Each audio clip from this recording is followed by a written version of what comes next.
Hello viewers, welcome back to Munia Mahmud. সবাইকে ঈদের শুভেচ্ছা জানিয়ে আমার আজকের ব্লগটি শুরু করছি। আজকে ঈদ ডে, তো আমি রেডি হয়ে গিয়েছি মোটামুটি সাজুগুজু করে।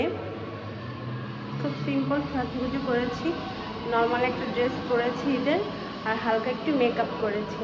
তো আমার পেজ থেকে সবাইকে ঈদের শুভেচ্ছা জানাচ্ছি।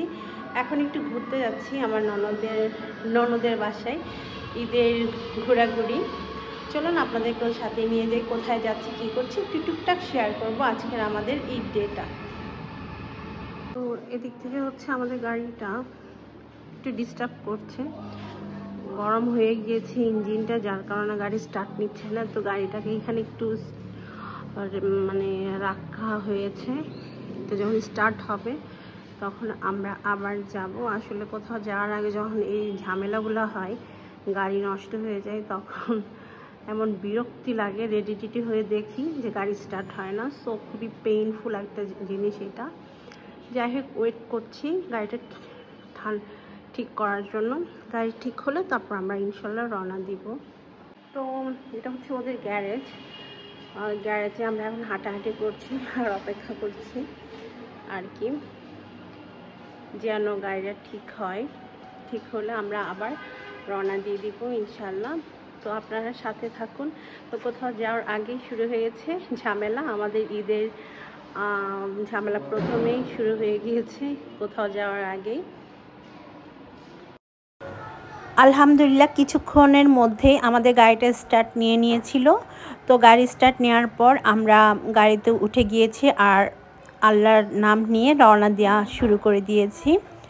তো এখন হচ্ছে বের হয়ে গিয়েছি বিল্ডিংয়ের ভেতর থেকে, আর রাস্তাটা একদমই ফাঁকা, যেহেতু ঈদের দিন বেশিরভাগ মানুষজন গ্রামের বাড়িতে চলে গিয়েছে পরিবার পরিজনের সাথে ঈদ করার জন্য। আর আমরা যারা ঢাকায় আছি তারা এখানে যে আত্মীয় স্বজন থাকে তাদের বাসায় বেড়াতে যাই, এরকম আর কি।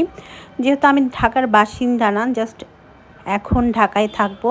তো এটা হচ্ছে উত্তরা রাজুক প্রকল্প, দেখতেই পাচ্ছেন সবগুলো বিল্ডিং একই রকম। খুবই সুন্দর জায়গাটা, আমার কাছে খুব ভালো লাগে, কারণ এখানে আসলে মনে হয় আমরা বাংলাদেশের মধ্যে নাই, বাংলাদেশের বাইরে আছি। কারণ রাস্তাঘাটগুলো এত পরিষ্কার, বিল্ডিংগুলো একই ধরনের, সব কিছু মিলিয়ে জায়গাটা বেশ সুন্দর। এখানে হাজার হাজার মানুষ প্রতিদিন আসে দেখার জন্য। বেশিরভাগ মানুষ তো এই অ্যাপার্টমেন্ট প্রকল্পের ভেতরে ঢুকতে পারে না, তবে ওরা বাইরে আসে, বাইরে ছবি টবি তুলে তারপর ফুচকা খেয়ে চলে যায়। তো আমরা মেন রোডে চলে এসেছি। এই জায়গাটা সচরাচর অনেক বেশি ভিড় থাকে, লোকজনে ভর্তিতে থাকে। আজকে দেখতেই পাচ্ছেন রাস্তাঘাট একদমই ফাঁকা। এরকম ফাঁকা জায়গা কিন্তু বা ফাঁকা রোড কখনোই ঢাকা শহরে দেখা যায় না ঈদের সময় ছাড়া। এই রাস্তাটায় অলওয়েজই অনেক বিজি থাকে, অনেক গাড়ি থাকে। আজকে আমরা যখন বের হয়েছি তখন একদমই ফাঁকা ছিল, ভালো লাগছিল। সবাই মিলে দাওয়াত খেতে যাচ্ছে এই জন্য। তো আমি তো ব্লগের শুরুতেই বলেছি আমার ননাসের বাসায় দাওয়াত খেতে যাচ্ছি। মানুষজন নাই,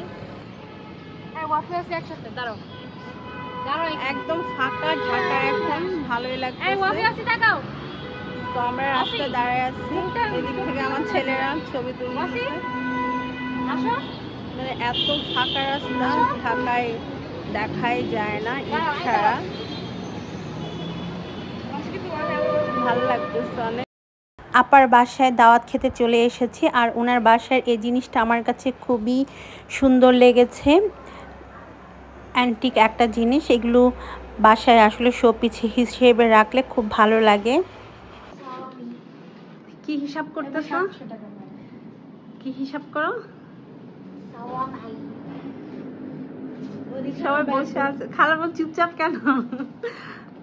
খালাম্মা মেহমান, বুঝতে পারছি না। টেবিলে খাবার দেওয়া হয়েছে, বিভিন্ন রকম মজাদার খাবার ছিল আজকের আয়োজনে। আপা অনেক কিছু রান্না করেছেন। তো আমরা এখন খেতে বসে যাব, খেয়ে দিয়ে কিছুক্ষণ রেস্ট নিয়ে আবার চলে যাব আমাদের বাসায়। তো আমরা খেয়ে দিয়ে রেস্ট নেওয়ার পর আবারও চলে এসেছি আমাদের বাসায়। আর দেখুন যাওয়ার সময় রাস্তা একদমই ফাঁকা ছিল, বাট এখন কত শত মানুষ এখানে এসেছে। এখন প্রায় 5টা বাজে আর অনেক মানুষজন এখানে এসেছে ঘুরতে, এই জায়গাটার মধ্যে ছবি তুলতে, কারণ এই জায়গাটা আসলে দেখতে অনেক সুন্দর। আমি আগেও বলেছি আপনাদেরকে ব্লগে। তো দেখা যায় প্রতিদিন দূর দূরান্ত থেকে অনেক মানুষজন আসে এই জায়গাটা দেখার জন্য, ভিডিও করার জন্য। অনেকে টিকটক ভিডিও বানায় এখানে এসে, অনেকে ছবি তুলে। সব সময় দেখা যায় এই জিনিসগুলো এই রাস্তার মধ্যে। তো ভালোই লাগে আমার এই জায়গাটা আর কি। তো এখন হচ্ছে আমরা ভেলপুরি খেতে যাচ্ছি, দেখি ভেলপুরি পাওয়া যায় কিনা আশেপাশে, আর যদি পাই তাহলে খাবো। তো এখানটায় ঘুরছি এখন, এই জায়গাটা অনেক সুন্দর। যে হুল এরিয়াটা দিনে হচ্ছে এরকম দেখতে, কালকে তো আপনাদের সাথে রাতে শেয়ার করেছি আর আজকে দিনেই শেয়ার করছি। মানে হুল এরিয়াটা এত বেশি সুন্দর, দিনের বেলায় এত ভালো লাগে। আর আজকে ঈদের দিন এখানে অনেক অনেক লোক আসতেছে, মানে এই জায়গাটার মধ্যে ছবি তোলার জন্য, দেখার জন্য, ঘোরার জন্য। অনেক মানুষকে দেখলাম এখানে আসতে আজকে। মানে এত সুন্দর জায়গাটা, কম বেশি আসলে ঢাকা শহরে তো জায়গা নেই ঘোরার, তো দিয়াবাড়ির এই সাইডটাই লোকজন আসে দেখার জন্য। আর এইটা আসলে দেখার মতোই একটা প্লেস। আপনারা নিশ্চয়ই দেখতে পাচ্ছেন কতটা সুন্দর জায়গাটা। তো সেম বিল্ডিং সবখানে, কালকের ব্লগেও আমি আপনাদেরকে বলেছি। তো আজকে দিনের বেলায় একটু দেখালাম। এখানে এরকম অনেকগুলো বিল্ডিং আছে।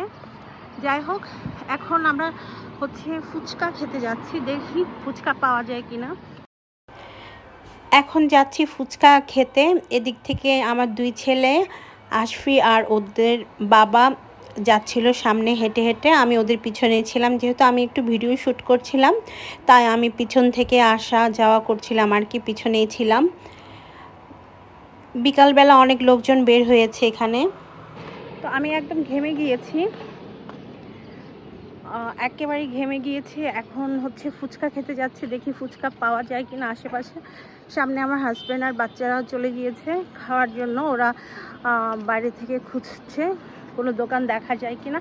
তা আমি আসলে একটু শ্যুট করছিলাম, যার কারণে আমার ওদেরকে হারিয়ে ফেলেছি, বাট ওরা সামনেই আছে, আমি পিছনে পড়ে গিয়েছি। সমস্যা নেই, হাঁটতে হাঁটতে যাওয়া হচ্ছে। এখানটায় দেখুন কাঠগোলাপ ফুলের গাছ আছে। আর আমি ঘেমে টেমে একেবারে একাকার হয়ে গিয়েছে, আমার সব মেকআপ নষ্ট হয়ে গিয়েছে এর মধ্যে। বাসায় গিয়ে একটু ফ্রেশ হতে হবে। ফ্রেশ হয়ে আমরা যে বাসাটা পেয়েছি, টেম্পোরারি যে স্টুডিও অ্যাপার্টমেন্ট যেটা বলে, যেটা পেয়েছি, সেই বাসাটা দেখতে যাব।